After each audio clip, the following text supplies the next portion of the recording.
پاکستان اور بھارت کے درمیان جو تھریٹس ہیں وہ ابھی تک چل رہے ہیں. پاکستان کی افواج جو ہیں وہ ڈیمورلائز ہوں گی. انڈیا کا جو بیانیہ ہے وہ اس وقت بیک فٹ کے اوپر ہے. انٹیلیجنس ایجنسیز نے بروقت کارروائی کرتے ہوئے 71 بندوں کو جہنم واصل کیا. رافائل جو جیٹس تھے وہ they were trying to come in and lock. یہ دکھایا جا رہا ہے کہ ان کے اندر دڑاڑ ہے, آپ گراؤنڈ ریالٹی سے بالکل ڈسکنیکٹڈ ہیں. یہ وہ بات تھی جو پاکستان پچھلے کئی سالوں سے کوشش کر رہا ہے دنیا کو یہ ایجوکیٹ کرنے کی. کشمیر کو این اس جگہ کے اوپر لا کے کھڑا کر دیا جس جگہ کے اوپر اس وقت غزہ اور فلسطین کا مسئلہ ہے. السلام علیکم جی, میرا نام سلمان جاوید ہے اور آج میں نئی ویڈیو کے ساتھ آپ کے سامنے حاضر ہوں. پاکستان اور بھارت کے درمیان جو ایسکیلیشن ہے, جو تھریٹس ہیں, جو معاملات ہیں وہ ابھی تک چل رہے ہیں. It's been more than a week now. Pahalgam کا اٹیک ہوا تھا. پہلگام کے اٹیک کے بعد بھارت کی گیدڑ بھپکیاں, دھمکیاں یہ چلتی رہیں. اس کے بعد پاکستان کا رسپونڈ بھی چلتا رہا. لیکن ابھی میں آج آپ کو کچھ ایسی چیز بتانے جا رہا ہوں جس کی طرف ہمارا تھوڑا بہت دھیان تو ہے لیکن کوئی بہت زیادہ دھیان نہیں جا رہا. شاید پالیسی میکرز بھی اس کو شاید بعد میں ریئلائز کریں گے اور ہماری عوام بھی اس کو بہت حد تک جو ہے وہ ابھی ریئلائز نہیں کر پا رہی کہ یہ کتنی بڑی ایک بلیسنگ اور ایک بہت بڑی نعمت ہے جو پاکستان کو اچانک اس کانفلکٹ کے دوران مل گئی ہے اور اس کا پاکستان کو پورا فائدہ اٹھانا چاہیے, بلکہ اس کو سولیڈیفائی کرنا چاہیے. وہ کیا ہے اس پہ آگے جا کے بات کرتے ہیں. لیکن اس سے پہلے میں آپ کو یہ بتانا چاہوں گا کہ اس جنگ کے جو ماحول جو بنا ہوا ہے, ابھی تک جو کانفلکٹ چل رہا ہے اس کے اندر پاکستان نے کیا کامیابی حاصل کیا, مختصراً میں اس کی طرف آپ کو لے کے جاؤں گا اور اس کے بعد میں جو میں بات جس کے اوپر میں یہ ویڈیو بنا رہا ہوں وہ اس کی طرف ہم جائیں گے. پاکستان نے جو ہے ظاہر ہے پاکستان کو اس وقت ایک بہت بڑا ایک انٹرنل جو پولیٹیکل انسٹیبلٹی تھی اس کا سامنا تھا اور اس کی وجہ سے بہت حد تک یہ بات تھی کہ شاید پاکستان کی افواج جو ہیں وہ ڈیمورلائز ہوں گی, پاکستان کی افواج کا مورال اچھا نہیں ہوگا. پاکستان کی سیکورٹی ایجنسیز جو ہیں بہت ساری اور اسپیشلی 2-3 جو بڑی پریمیئر ایجنسیز ہیں وہ شاید اچھے طریقے سے پرفارم نہیں کر پائیں گی اور انڈیا کو اس وقت ایک بہت بڑا ایج حاصل ہوگا. دوسری طرف آپ نے دیکھا تھا کہ اس سے کچھ 1-2 ہفتے پہلے تک بلکہ پچھلے چند ماہ کے اندر بلوچستان کے اندر بہت حد تک جو اٹیکس ہیں ان کے اندر ایک رائز دیکھنے کو آپ کو ملا تھا اور ایسے لگ رہا تھا جیسے بلوچستان جو ہے وہ تو اس وقت ایک ایسا خطہ ہے جہاں پہ مسلسل کانفلکٹ چل رہا ہے. کے پی کی بھی حالت کچھ مختلف نہیں تھی, تشکیلات ہو رہی تھیں, اٹیکس ہو رہے تھے, ٹی ٹی پی کے لوگ آ رہے تھے, کچھ ہم ان کے مار رہے تھے, کچھ وہ ہمارے جو ہے وہ شہید کر رہے تھے, لیکن مسلسل ایک جنگ کی سی کیفیت تھی. بیانیے کے اینڈ کے اوپر بھی پاکستان جو ہے وہ بالکل دیوار سے لگا ہوا تھا. اس وقت پہلگام ہوتا ہے, پہلگام کے بعد بھارت کا میڈیا ہسٹیریا کے اندر چلا جاتا ہے اور اس کے بعد بھارت کی جو قیادت ہے وہ بھی پاکستان کے اوپر مسلسل الزامات اگلے 10 منٹ کے اندر ایف آئی آر درج کر کے اور اس کے بعد وہ مسلسل الزامات کی بوچھاڑ کرتی ہے تاکہ ایک ماحول بنایا جا سکے تاکہ پاکستان کے اوپر کوئی بھی اٹیک اگر وہ کرتے ہیں تو اس کو بین الاقوامی طور پہ انٹرنیشنل فورمز کے اوپر وہ جسٹیفائی کر سکیں. ہوا کیا, پاکستان نے 3 ایسے کام کیے جو کہ بلکہ میں کہوں گا 4 ایسے کام کیے جو کہ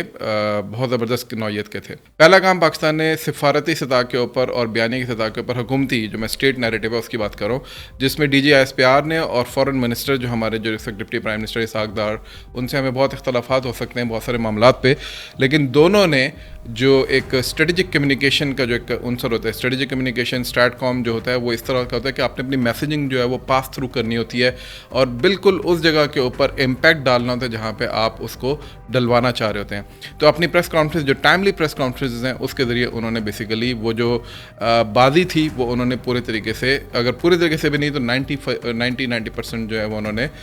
اس کو پلٹ کے رکھ دیا. اور اس وقت انڈیا کا جو بیانیہ ہے وہ اس وقت بیک فٹ کے اوپر ہے, اس کی میں آگے آپ کو جا کے مثال دوں گا. دوسرا جو پاکستان نے کام کیا وہ یہ تھا کہ 71 کے قریب ٹیررسٹ آپ لوگوں نے دیکھا کہ پائل اپ ہوئے تھے, 70-71 بندے لاشیں ان کی ٹی ٹی پی کے جو کہ تشکیل ہوئی تھی اور اس تشکیل نے آ کے پاکستان کے اندر ہیوک کریٹ کرنا تھا ڈیورنگ دس ایسکیلیشن. یہ دیکھیں کہ مغربی جو ہماری سرحد ہے جہاں سے ہمیں محفوظ اپنے آپ کو سمجھنا چاہیے, یہ اب تاریخ کی کتابوں کے اندر آئے گا کہ عین اس وقت جب پاکستان جو ہے وہ بھارت کے ساتھ نبرد آزما تھا, جب کشمیری مسلمان جو ہیں وہ اپنی جنگ لڑ رہے تھے, اپنی بقا کی جنگ لڑ رہے تھے, اس وقت ہمارے ہمسایہ ملک جو کہ اپنے آپ کو سو کالڈ اسلامی ریاست کہتا ہے, جو کہ اپنے آپ کو امارات کے نام سے جو ہے وہ جاننا ماننا پہچاننا چاہتا ہے کہ وہ اس کو اس طرح کہا جائے,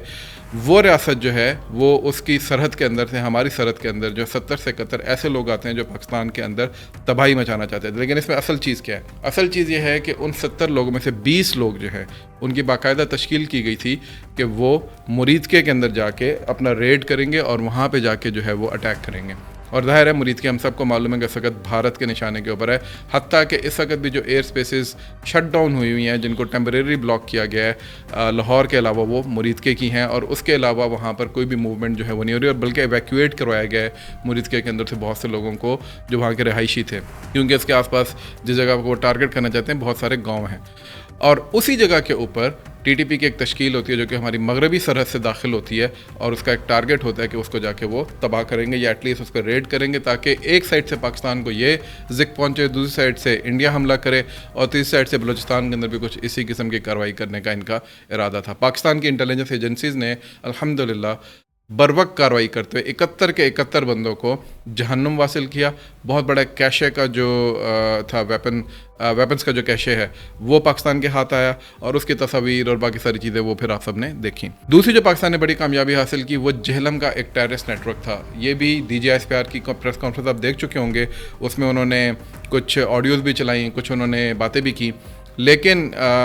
میری اطلاعات کے مطابق جو اس کی اصل کہانی ہے وہ بہت زیادہ گہری ہے۔ 3 سال سے یہ نیٹ ورک یہاں پہ پنپ رہا تھا، اور 3 سال سے یہ ایسٹس اپنے کریٹ کر یعنی اثاثہ جات یعنی ہیومن ریسورس جو ہے اور بہت ساری چیزیں، ہائیڈ آؤٹس اور بہت ساری چیزیں، ایک پورا نیٹ ورک کا جنگل تھا جو انہوں نے یہاں پہ اسٹیبلش کیا تھا، بالکل کلبھوشن جادو سٹائل کے اندر یہاں پہ یہ کارروائی تھی، اور مقصد اس کا یہ تھا کہ جس دن پاکستان کے ساتھ ایسکیلیشن ہوگی تو ایک سائڈ سے وہ ٹی ٹی پی والے آئیں گے، دوسری سائڈ سے یہ والا نیٹ ورک کام کرے گا، اور پاکستان کو انٹرنلی امپلوڈ کیا جائے گا، اور پھر بیرونی سائڈ سے انڈیا جو ہے وہ حملہ کرے گا۔ پاکستان نے عین اس وقت جب اس نیٹ ورک نے ایکٹیویٹ ہو کے اپنا کام کرنا تھا اس کو ڈسمینٹل کر دیا ایک ہی ضربہ کاری سے، اور یہ پاکستان کی انٹیلیجنس ایجنسیز کی ایک بہت بڑی کامیابی ہے۔ تاریخ کے اندر جب یہ لکھا جائے گا، ملٹری ہسٹری کے اندر پاکستان کے لکھا جائے گا، تو یہ شاید بڑی کارروائیوں میں سے کارروائی ہوگی، اور اللہ تعالیٰ ان تمام لوگوں کو محفوظ رکھے اور ان کو کامیاب کرے جنہوں نے یہ اتنی بڑی تباہی سے پاکستان کو بچایا اللہ کے حکم سے اور اللہ کی مدد سے۔ اور مجھے پوری امید ہے کہ آگے بھی ہماری انٹیلیجنس ایجنسیز اسی طریقے سے ویجیلنٹ رہیں گی، اور جو بھی سخت اندرونی اور بیرونی معاملات چل رہے ہیں ان کو اچھے طریقے سے ریپیل کرنے میں کامیاب رہیں گے انشاءاللہ۔ چوتھی جو پاکستان نے کارروائی کی وہ ابھی آپ لوگوں نے سن لیا ہوگا، آپ لوگوں نے پڑھ بھی لیا ہوگا، اس پہ بہت ساری بات چیت بھی ہو گئی ہے کہ رافائل جو ان کے جیٹس تھے وہ they were trying to come in and lock certain places in Lahore and Muridke, اور اس کو وہ جا کے ٹارگٹ کرنا چاہتے تھے۔ پاکستان کے ایویکس نے اور پاکستان کے جو ایئر ڈیفنس سسٹمز اور پی ایف نے انہوں نے بروقت نہ صرف یہ کہ ان کو ڈیٹیکٹ کر لیا بلکہ پاکستان نے ان کو لاک کر لیا۔ لاک کرنے کے بعد پی ایف نے ان کے جو سگنل سے ان کو جیم کر دیا۔ When it happens in the air space تو اٹ مینس کہ بیسیکلی آپ آلریڈی یور ہاٹ ڈاگ، اور آپ کو بیسیکلی کسی وقت بھی بھونا جا سکتا ہے، تو اس چیز کی وجہ سے رافیلس جو ہیں وہ ریٹریٹ کر گئے۔ اس بنیاد کے اوپر عطا تارڑ نے ایک پریس کانفرنس کی رات کے 2 بجے، اور انہوں نے کہا کہ ہمارے پاس کریڈیبل انٹیلیجنس ہے کہ اگلے 24 سے 36 گھنٹے کے اندر انڈیا کوئی بڑا اٹیک کر سکتا ہے، جس کو پھر برکا دت صاحبہ اور وہ جو سو کالڈ سیکولر وہاں کا انڈین میڈیا اور گودی میڈیا دونوں نے اس کو 2 AM پینک کا نام دیا۔ 2 AM پینک اس لیے کہا تاکہ وہ اپنی شرمندگی کو چھپا سکیں کہ کس طریقے سے جو ہے وہ ان کو ایک دفعہ سے پھر آلموسٹ آپریشن سوئفٹ ریٹارڈ والا معاملہ ان کے ساتھ ہوا کہ جب وہ جہاز لے کر آ رہے تھے تو ان کے نہ صرف یہ کہ سگنلز جام ہو گئے بلکہ وہ they became sitting ducks for Pakistan air force الحمدللہ، اور اس کی وجہ سے پاکستان ایئر فورس جو ہے اس کو جتنی بھی شاباشی دی جائے وہ کم ہے۔ اللہ تعالیٰ آگے بھی امید ہے کہ اسی طریقے سے اگر بھارت کوئی جارحیت کرتا ہے، کوئی بھی اس طرح کی مس ایڈونچر کرنے کی کچھ کرتا ہے، تو ہماری ایئر فورس اور ہماری گراؤنڈ انٹیلیجنس جو ہے وہ اسی طریقے سے کام کر دے گی۔ یہ شیڈوز کا ورلڈ ہے جو جہاں پہ ایک ان سین انویزیبل جنگ اس وقت جاری ہے، اور دونوں طرف سے جو ہے وہ کاروائیاں کرنے کی کوشش کی جا رہی ہے، اور الحمدللہ ابھی تک پاکستان کا جو پلڑا ہے وہ اس کے اوپر بھاری ہے۔ تو یہ تو تھا ایک پریمبل جو میں آپ کو دینا چاہ رہا تھا، لیکن اس سے بھی بڑی جو ایک مدد ہوئی ہے پاکستان کی وہ کیا تھی، جو کہ خود نہ پاکستان کے پالیسی میکرز نے شاید پلان کی ہوئی تھی، نہ پاکستان کے پالیسی میکرز کے وہم و گمان کے اندر تھی، نہ پاکستانی عوام کے وہم و گمان میں تھی۔ یہ وہ ایک ایسی جگہ تھی جہاں پر ہم سب یہ تھے کہ شاید یہ سب سے بڑا ہمارا ویک اسپاٹ ہوگا، اور پوری جنگ کے اندر ہم شاید اکیلے پاکستان کے اس محاذ کے اوپر لڑ رہے ہوں گے اور کوئی بھی ہماری مدد کو نہیں آئے گا، حتیٰ کہ اندر سے بھی، یعنی پاکستان کے اندر سے بھی آپ کو اس محاذ کے اوپر ٹھیک ٹھاک ذکر اٹھانی پڑے گی، اور وہ تھا پاکستان کے سائبر سپیس کے اوپر، ڈیجیٹل پلیٹ فارمز کے اوپر، میڈیا کے اوپر ایک ایسا نظریہ یا بیانیہ سامنے لے کر آنا جو کہ پاکستان کے موقف کو مضبوط کرے، اس کی تائید کرے اور کشمیر کو ایک دم دوبارہ سے پوری دنیا کے سامنے اجاگر کر سکے۔ سو جب یہ ساری بات شروع ہوئی تو ہم نے دیکھا کہ شروع میں تھوڑا سا ہمارے کچھ ایک دو صحافی، بلکہ کچھ اور زیادہ صحافی، جس میں عادل راجہ، محیط پیرزادہ، وجاہت احسان، جو ابھی بڑے پیٹریوٹ بنتے پھر رہے ہیں، انہوں نے، اگر آپ ان کے ابھی چند دن پہلے کے ٹویٹس اور پروگرامز اٹھا کے دیکھیں تو اس میں پاکستانی فوج کو، پاکستانی عوام کو یہ دکھایا جا رہا ہے کہ ان کے اندر دڑاڑ ہے اور پاکستانی فوج جو ہے وہ ان کے ساتھ کوئی بھی نہیں کھڑا ہوا، پاکستان کی ریاست کے ساتھ کوئی بھی نہیں کھڑا ہوا۔ سو مسو کے پراوین سوانی جو ہے اس نے یہ لکھا، وہ جو ایک انڈین اینالسٹ ہے، اس نے یہ اسیس کیا کہ نہیں بھائی، عوام جو ہے وہ یہ بہت بڑی اسٹرینتھ ہے آرمی کی، اور آرمی اس کے ساتھ عوام کھڑی ہے، اور پاکستان جو دوبارہ سے اسی اسٹیج کے اوپر ہے جس اسٹیج کے اوپر 2019 کے اندر تھا، بلکہ شاید اس سے زیادہ مضبوط ہوگا۔ لیکن اس کے اوپر محیط پیرزادہ صاحب کیو آر ٹی کر کے کہتے ہیں کہ نہیں جی، آپ گراؤنڈ ریالٹی سے بالکل ڈسکنیکٹڈ ہیں، اور آپ دیکھیں گے کہ پاکستان جو ہے اس کے ساتھ کیا ہوتا ہے۔ عادل راجہ نے بھی کچھ اسی قسم کی بات کی، وجاہت احسان نے ڈھکے چھپے الفاظ میں کچھ اس طرح کی بات کی، حیدر مہدی کو آپ جا کے دیکھیں، شاہین صاحبائی کو آپ جا کے دیکھیں، پاکستان والی کو آپ جا کے دیکھیں۔ انیشیلی ان سب کا جو نظریہ تھا، جو بیانیہ تھا، وہ یہ تھا کہ جی کہ او ہو گئے، بس یہ پاکستانی فوج کا اس وقت انتم سنسکار ہونے والا ہے، اور اب بس اب اس کے بعد جو ہے نا اب آپ کچھ بھی نہیں کر سکتے، اور صرف اس لیے کہ ایک شخص جو ہے وہ جیل کے اندر بیٹھا ہے۔ میں پولیٹیکل نہیں ہونا چاہتا اس ویڈیو کے اندر، لیکن بہرحال یہ بیانیہ بنانے کی کوشش کی گئی۔ ہوا کیا اس کے بعد؟ ہوا یہ کہ اچانک پاکستان کے اندر سے تو لوگ ماشاءاللہ اکٹھا ہونا شروع ہے، مجتمع ہونا شروع ہے۔ پاکستان کی ایک بہت بڑی ایسی خاموش تعداد جو کہ پچھلے 3-4 سال کے اندر پولیٹیکل ریٹورک کی وجہ سے، پولیٹیکل بدتمیزی کی وجہ سے خاموش بیٹھی تھی، جب ریاست کے اوپر وقت آیا تو وہ نہ صرف یہ کہ کھل کے سامنے ہے، بلکہ انہوں نے ریاست کا دفاع کرنا شروع کیا، بلکہ انہوں نے ان کو بھی آڑے ہاتھوں لیا جو کہ پچھلے 4 سال سے اس طوفان بدتمیزی کا حصہ بنے ہوئے تھے، اور ان کو چپ کرانا شروع کیا۔ لیکن اس سے بھی بڑھ کے کیا ہوا؟ اس سے بڑھ کے یہ ہوا کہ پوری دنیا سے مسلمانوں نے پاکستان کو سپورٹ کرنا شروع کر دیا۔ سب سے پہلے میں نے دیکھا کہ ڈاکٹر عمر سلیمان ایک بہت بڑی انٹرنیشنل فگر ہیں، مسلمانوں کی ایک بہت بڑی جو ہے اس کو وہ نمائندہ ہیں معاملات کا، خود بھی فلسطینی ہیں لیکن امریکہ میں ہے، یقین انسٹیٹیوٹ کا ان کا ایک پورا وہ ہے بیس ہے، وہاں سے انہوں نے ایک ٹویٹ کی اور انہوں نے ہندوتوا کو اور زائنزم کو انہوں نے ایکویٹ کیا۔ یہ وہ بات تھی جو پاکستان پچھلے کئی سالوں سے، پچھلے تقریباً 15-20 سالوں سے آلموسٹ، جب سے گجرات رائٹس ہوئے ہیں، وہاں سے پاکستان شروع ہوا ہے اور کوشش کر رہا ہے دنیا کو یہ ایجوکیٹ کرنے کی، یہ بتانے کی کہ ہندوتوا اور زائنزم، یعنی مڈل ایسٹ کے اندر زائنزم اور ساؤتھ ایشیا کے اندر ہندوتوا، یہ دونوں بیسیکلی ٹوین بردرز ہیں، یہ دونوں بیسیکلی ایک ہی طرح کا آکوپیشنل مزاج رکھتے ہیں۔ انہوں نے مسلمانوں کو دبایا ہوا ہے اور مسلمانوں کو یہ تباہ و برباد کر رہے ہیں۔ یہ اسی طریقے سے جس طرح اسرائیل نے فلسطین کے اور غزہ کے ساتھ کیا ہے،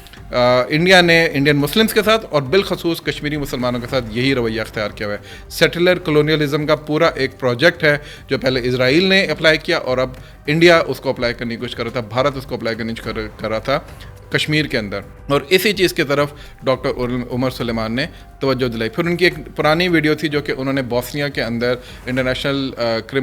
وار کرمنل ٹریبونل جو ہوتا ہے اس کے اندر انہوں نے دی تھی، اور اس میں بھی انہوں نے کشمیر از کالنگ کے نام سے ایک سپیچ ڈیلیور کی تھی، وہ انہوں نے اپنے چینل پہ دوبارہ ری پوسٹ کروائی اس پورے سینیریو کے اندر۔ یہ وہ پانی کے اندر شاید یا وہ بادلوں کے اندر سے پہلا قطرہ، پہلے قطروں میں سے قطرہ تھا بڑا، جو کہ جس کے پیچھے پھر پوری بارش آئی۔ اس کے بعد آپ دیکھتے ہیں کہ محمد حجاب ایک بہت بڑا انفلوئنسر ہے، پاکستان بھی ایک دفعہ چکر لگا کے گئے ہیں، لیکن وہ بھی غزہ کے اوپر، فلسطین کے اوپر بہت زیادہ بات کرتے ہیں، اور اس وقت آج بھی، بلکہ اس ویڈیو سے پہلے میں دیکھ رہا تھا کہ انہوں نے اپنی ویڈیو پوسٹ کیا کہ ان کا یوٹیوب چینل جو ہے وہ انڈین گورنمنٹ نے وہاں پہ بین کروا دیا ہے۔ وہ انہوں نے ہمارے بھی بہت سارے کروائے ہیں جس کے اندر ایسے چینلز بھی ہیں جو بیسیکلی بھارت کا منجن یہاں پہ بھیجتے ہیں، لیکن محمد حجاب کو باقاعدہ، کیونکہ اس نے ایک ایسا پینڈورا باکس کھول دیا تھا جو کہ شاید اس سے پہلے کسی نے اس کی طرف توجہ نہیں دلائی تھی، اور وہ کیا تھا؟ وہ یہ تھا کہ یہ بات بار بار یہاں کے بہت سارے انٹیلیجنشیا اور اکیڈیمکس کے لوگ کہتے ہیں کہ کشمیر کا قضیہ جو ہے اس کو خراب کرنے والا اگر کوئی ہے تو وہ ہندوستانی مسلمان کے اندر ایک ایسا طبقہ ہے جو کہ پوری دنیا کے اندر جا کے ہندوستانی جو یہ اپارتھائڈ قسم کا جو بیہیویئر ہے جو کہ اسرائیل کا ہے مسلمانوں کے متعلق، ہندوستانیوں کا جو ہے، ہندوستانی اسٹریٹجک مائنڈ سیٹ کا جو ہے، اس کو سافٹ کور دینے والا, ماسکنگ کرنے والا اگر کوئی اور نہیں تو وہ صرف اور صرف ہندوستانی مسلمان کا ایک طبقہ ہے, جو کہ وہاں کے پولیٹیکل ایلیٹ ہے, وہاں کی انٹیلیجنشیا کی ایلیٹ ہے, وہاں کے کچھ اور لوگ ہیں, اس میں مذہبی علماء بھی موجود ہیں. اور ان کو جا کے محمد حجاب نے جب ٹارگٹ کیا اور ان کو جا کے جب اس نے کال آف کیا کہ تم وہ لوگ ہو جو کہ بیسیکلی ان مسلمانوں کو دبانے کے اندر ان کے اعلی کار کے طور پہ چل رہے ہو, تو ایک ایسا پنڈورا باکس کھولا کہ اس کے بعد انڈین مسلمز جو ہیں وہ بھی بیچارے بیک فٹ پہ گئے. وہ والے لوگ اسپیشلی جو کہ اس سارے پروجیکٹ میں انڈینز کے ساتھ یا انڈین اسٹریٹجک مائنڈ سیٹ کے ساتھ کھڑے ہوتے ہیں, اور پوری دنیا سے بھی لوگوں کی توجہ اس سائڈ پہ جانا شروع ہے کہ اچھا اصل میں تو مسئلہ یہ ہے کہ ہندوتوا جو کہ ایک زائنزم کا ٹوین بردر ہے ساؤتھ ایشیا کے اندر, وہ کس طریقے سے مسلمانوں کو دبا رہا ہے, ان کی آئیڈینٹی کو کمپرومائز کر رہا ہے, تباہ کر رہا ہے. اور نہ صرف ہندوتوا بلکہ اس کے ساتھ جو سیکولر سو کالڈ سیکولر جماعتیں کانگریس وغیرہ وہ بھی یہی کام کر رہی ہیں لیکن پردے کے آڑ سے. اور یہ سب کے سب مل کے مسلمانوں کو کس طریقے سے دبا رہے ہیں اور کس طرح انہوں نے کشمیر کے اندر ایک آکوپیشنل جو انسٹیٹیوشنلائزڈ آکوپیشنل ایلیمنٹ ہے وہاں رکھا ہوا ہے, اور کشمیر ایک دم سے جو ہے وہ فور فرنٹ کے اوپر آ گیا. اور اس کے بعد پھر آپ دیکھتے ہیں کہ ڈلی حسین جو کہ 5 پلرز کے ہیں وہ اس کے اوپر بات کرتے ہیں, حالانکہ خود بنگالی ہیں, پاکستانی ملٹری کے اوپر بہت تنقید بھی کرتے ہیں, لیکن اس کے باوجود اس موقع کے اوپر انہوں نے انڈینز کو, ہندوز کو, ہندوتوا کو رگڑ کے رکھ دیا. انہوں نے کہا کہ کشمیر کے ساتھ ہم بنگالی مسلمان اور اوور آل بھی مسلمان کھڑے ہوئے ہیں. پھر آپ دیکھتے ہیں کہ بوسنیا سے, انڈونیشیا سے, ملیشیا سے ویسٹرنرز جو اس میں بیٹھے ہیں ایک کے بعد ایک, اور عرب مسلم جو الجزیرہ کے اوپر جائیں آپ, عرب نیوز کے اوپر جائیں آپ, خلیج میگزین کے اوپر جائیں اور نیچے جا کے آپ کمنٹس پڑھنا شروع کریں اور آپ بیفلڈ ہو جاتے ہیں کہ اچانک یہ مدد کہاں سے آئی. اور ایسی سافٹ پاور جس کے اوپر شاید پاکستان نے کبھی سوچا بھی نہیں تھا کہ اس کے وہ کام کرے گا, کیونکہ ہم تو کہتے رہتے ہیں اور انفارچونیٹلی ہمارے اکابرین اور ہمارے پالیسی میکرز اس کے اوپر زیادہ توجہ نہیں دیتے. اور پچھلے دنوں بلکہ میں نے ایک جگہ کے اوپر یہ بات کہی تھی کہ افغانستان آپ کے خلاف ایک بہت بڑا اس قسم کا کام کر رہا ہے کہ وہ مختلف لینگویجز کے اندر, جس میں عربی بھی ہے, فارسی بھی ہے, سینٹرل ایشین ریپبلکس کی بھی ہے, ترک بھی ہے, اس کے اندر وہ باقاعدہ چینلز بنا کے باہر کے لوگوں کو پاکستان کے خلاف جو ہے وہ ایک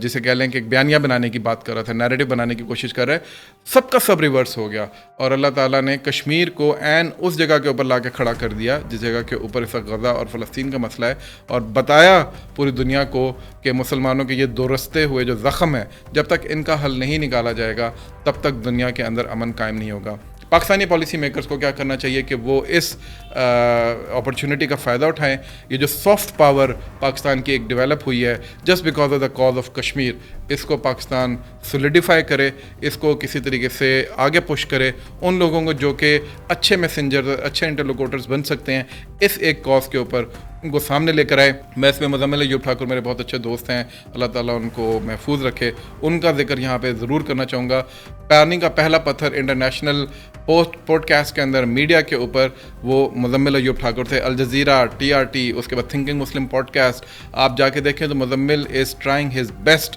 to raise the issue of Kashmir, اور ان کو بتانے کی کوشش کر رہے ہیں, ایجوکیٹ کرنے کی کوشش کر رہے ہیں مسلمانوں کو پوری دنیا کے اندر کہ یہ جس طرح غزہ اور فلسطین تمہارا ایشو ہے اسی طریقے سے یہ بھی تمہارا ایشو ہے. اور وہ دوسری سائڈ پہ نان مسلمس کو بھی ایجوکیٹ کر رہا ہے کہ جیسے ہیومینیٹیرین گراؤنڈس کے اوپر تم غزہ اور فلسطین کے ساتھ کھڑے ہو اسی طریقے سے کشمیر کے ساتھ بھی تمہیں اسی طرح کھڑا ہونا ہے. اور مزمل جو ہیں وہ خود انڈین آکوپائڈ کشمیر سے تعلق رکھتے ہیں, اور ان کی فیملی